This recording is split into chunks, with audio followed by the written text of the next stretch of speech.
Okay, Kid Thunder is back once again for another review.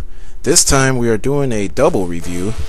We're going to do Thunder Force 3 for the Sega Genesis and Thunder Spirits for the Super NES. It's made by the same people, and it's the same game pretty much.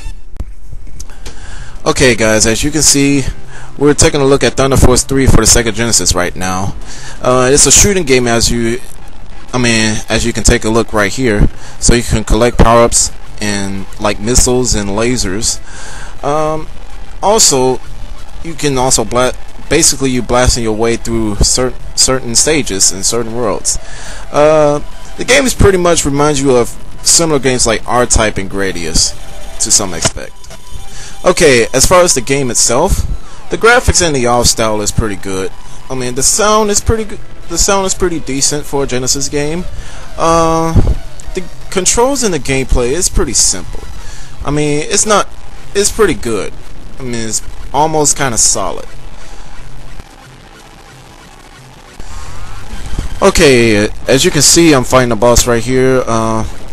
Yeah, the bosses in this game are pretty challenging, so it's either you master the bosses right here or be left behind, and that's all I can say about it.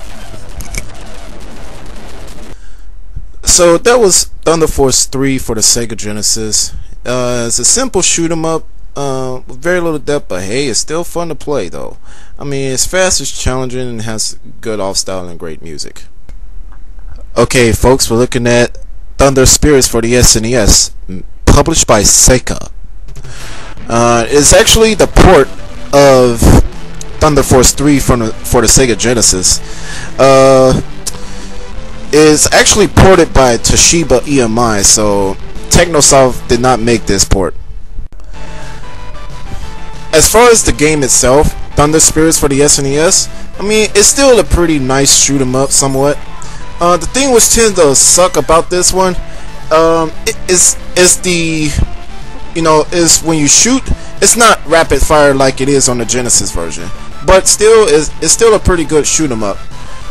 The controls doesn't lack, but it's still pretty good.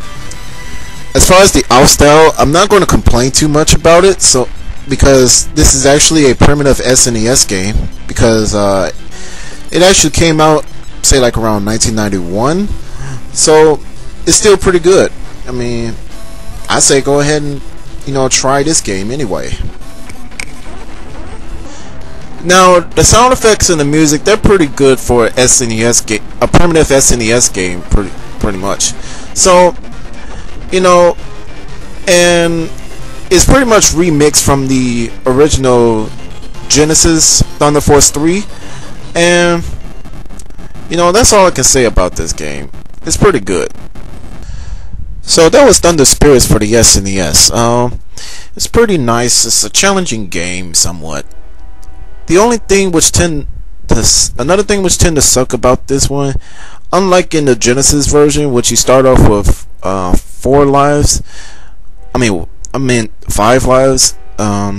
There's Thunder Spirits. You only start off with 3. So, it's still fun to play to my opinion. I say go out and buy it. Go out and download it or do whatever with this game. And that's it.